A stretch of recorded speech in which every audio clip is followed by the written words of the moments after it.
Eu sei que o Brasil de hoje está pior do que o Brasil de 2003. Tenho consciência disso. Tudo aquilo que a gente demorou 8 anos para fazer, mais 4 anos da Dilma, foi destruído num segundo. Nós não estamos vivendo um período normal. Aliás, não estamos vivendo um período normal nem depois da eleição. E nunca o Brasil vivenciou uma campanha tão polarizada. Porque esse governo não gosta de cultura, não gosta de educação, não gosta de saúde, ele só gosta dos milicianos dele. Frente ampla, a consolidação desse conceito, o governo não pode ser a expressão apenas das crenças da esquerda brasileira. Não dá pra gente governar esse país como se a gente fosse dono do país. Será um governo do povo brasileiro, além do PT. Além do PT. Ficou um movimento das forças democráticas contra o risco autoritário. Que raio do Brasil se não tivéssemos conseguido isso?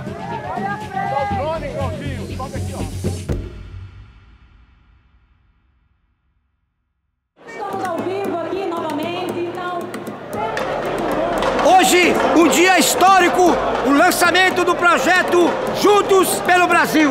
Lula, guerreiro do povo brasileiro. Volte, Lula!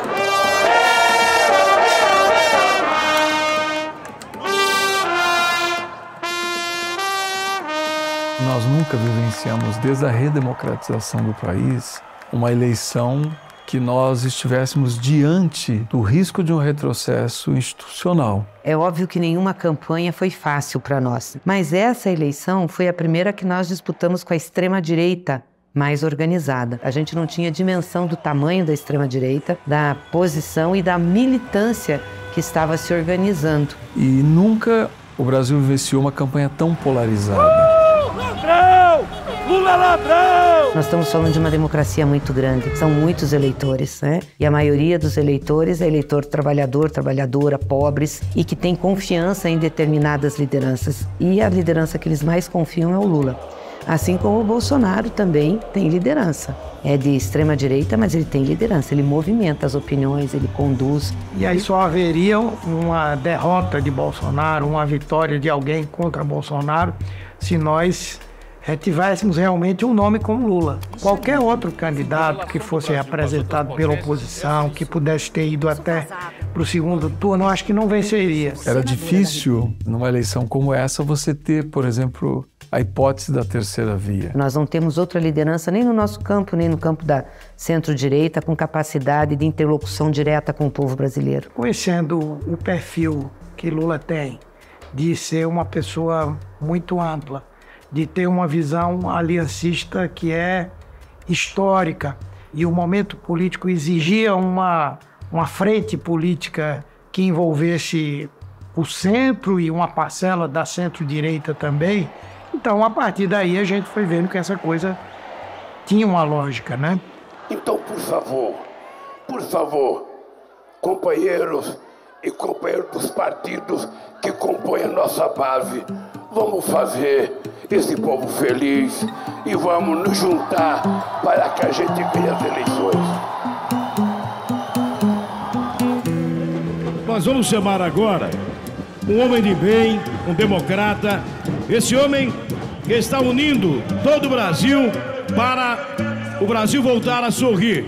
Vamos ouvir o nosso pré-candidato a vice-presidente da República, Geraldo Alckmin.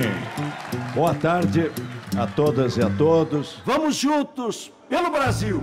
O momento mais difícil para essa discussão da aliança, eu acho que foi muito no começo, porque, de fato, era uma coisa um tanto inusitada. O que é mais importante, as disputas do passado ou a necessidade do presente? O que o Brasil precisa mais? O que o país precisa? Nós não estamos vivendo um período normal. Aliás, não estamos vivendo um período normal nem depois da eleição. Uma vez, inclusive, o presidente Lula disse, eu perguntei, o senhor não acha que vai ter muita oposição dentro do partido? Ele disse, vamos fazer umas 4 ou 5 notas de repúdio, depois essa coisa vai... Porque se no PT tinha gente que falava, porra, vai trazer o Alckmin, cara, porra, vai trazer um tucano, sabe? Aí quando ele falou aquela brincadeira do chuchu, resolveu o problema. Foi ele que inventou essa do chuchu, não fui eu. Foi ele que falou, Lula, agora vamos comer Lula com chuchu. Quando veio essa informação para nós que o Alckmin seria o vice, não é possível. O Alckmin não, gente. O Alckmin não. Lula com chuchu! Vamos juntos! E eu sou professora. A gente começa a olhar para São Paulo, para todas as nossas lutas aqui, né, no tempo em que o Alckmin foi governador. A gente conversando entre nós, a gente sente alguma coisinha, mas assim, é o cara, então vamos trabalhar. Para mim, o correto é o que disse Padre Lebré. Nós, na política, devemos ser um Zé Ninguém, a serviço de uma grande causa. Ele exerceu um papel de vice na campanha, que era o que um candidato a presidente mais gostaria de ter. Quem tem que estar na ribalta é o titular. É humildade. É humildade. Estar na ribalta é o titular. Você tem que ajudar, colaborar, enfim, é trabalhar em equipe. Eu vou suar a camisa, trabalhar com todo o empenho para o Lula voltar à presidência do Brasil. Deixa eu trazer aqui, porque acabamos de ter a confirmação oficial. Teremos segundo turno entre Lula e Bolsonaro com 96,93%. Não há dúvida que o momento mais desafiador da campanha foi a virada do primeiro para o segundo turno. Havia um fato objetivo, dois fatos objetivos. O primeiro, nós contávamos em ganhar no primeiro turno e não ganhamos. O outro, o Bolsonaro ficou muito próximo.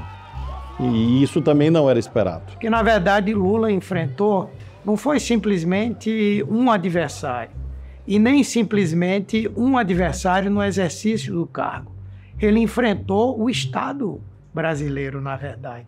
Não há notícia, desde 1988, de uma campanha presidencial onde o Estado tivesse se envolvido gastando recursos, colocando a estrutura da máquina para funcionar. Eu tenho certeza que todos os presidentes juntos não gastaram 10% que esse candidato está gastando nessas eleições.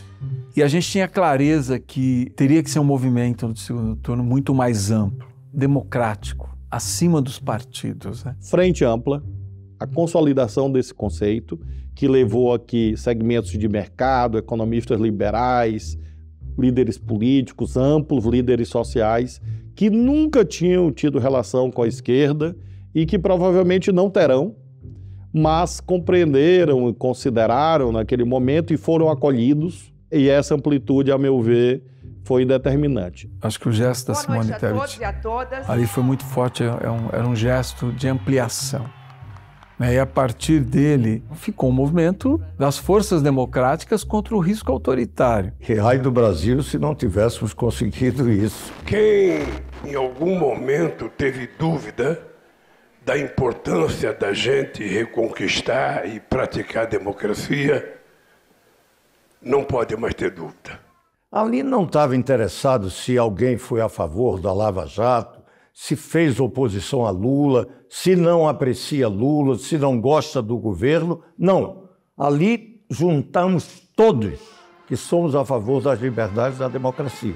E isso tem que estar sempre presente na atitude e na ação do governo. É a amplitude da frente. Luiz Inácio Lula da Silva, do PT, é eleito pela terceira vez presidente da República. A expectativa era essa, o Datafolha já projetava há bastante tempo, mas agora é oficial. Eu fui eleito para governar para 215 milhões de brasileiros. Eu vou governar para todos, sem distinção, sem olhar se é rico ou se é pobre, sem olhar se é de esquerda ou de direita, mas as pessoas têm que saber, embora eu vá governar para todos, são os mais necessitados que irão receber a política mais influente do meu governo. Eu acho que o presidente Lula fez o discurso corretíssimo quando ganhou a eleição. Cabe a quem ganha ser magnânimo e trabalhar para unir o país. Não acho que ele vai trazer os bolsonaristas. Eu acho que ele vai trazer essa parcela da sociedade brasileira que se deixou hegemonizar pelo bolsonarismo. O bolsonarismo é 15, 20% da sociedade brasileira. Esses ele não vai trazer. Os outros 30%, Eu penso que ele tem condições de trazer. Essas coisas precisa ter paciência e resiliência, mas vai mudar. Não alguns radicais, né, que demoram um pouco mais. Mas, por exemplo, eu tiro muita foto. Na última volta para o São Paulo, à noite, sempre pego o último gol, eu tirei umas 15 fotos. 2 falaram, eu não votei em você, mas eu torço para que dê certo. Então você tem uma parte de pessoas que votaram no Bolsonaro, por N razões, que é possível, você precisa fazer um bom governo. Precisa fazer um bom governo. Reconstruir o Estado brasileiro para que ele possa dar resultados para o povo, né? Claro, é tirar o povo da miséria, é combater a fome, é trazer o desenvolvimento, mas eu acho que esse é um desafio que nós já vivemos e que nós sabemos trilhar. Esse é um problema que precisa, até porque nós não tivemos um programa no governo Lula durante a campanha. Ele até usou de uma certa arrogância que as pessoas conheciam e que depois ele iria dizer qual era o programa.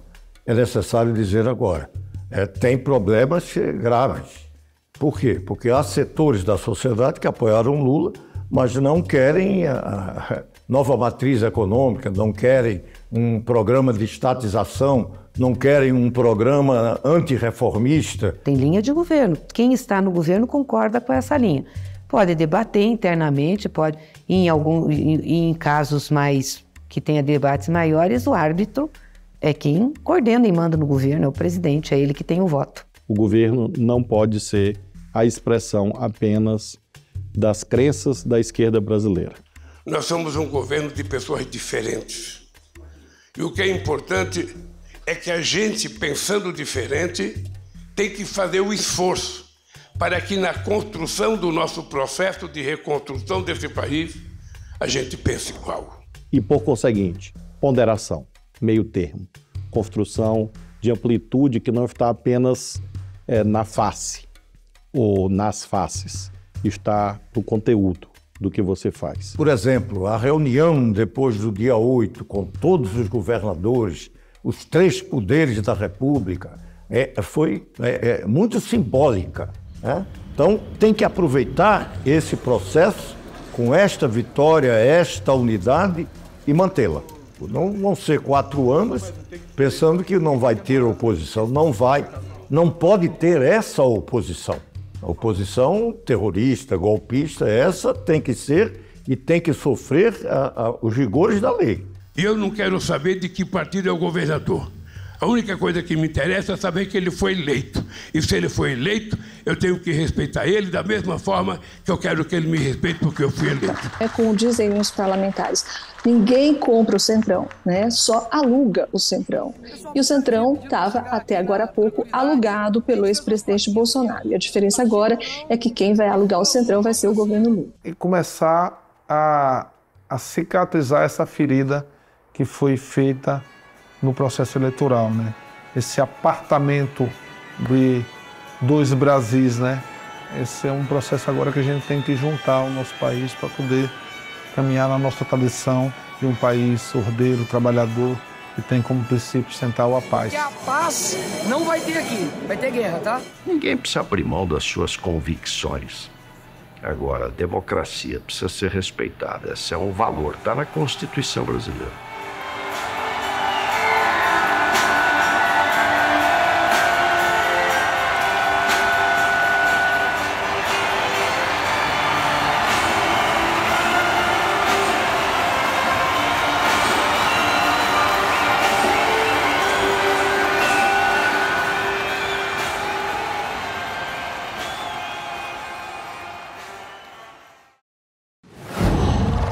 Qual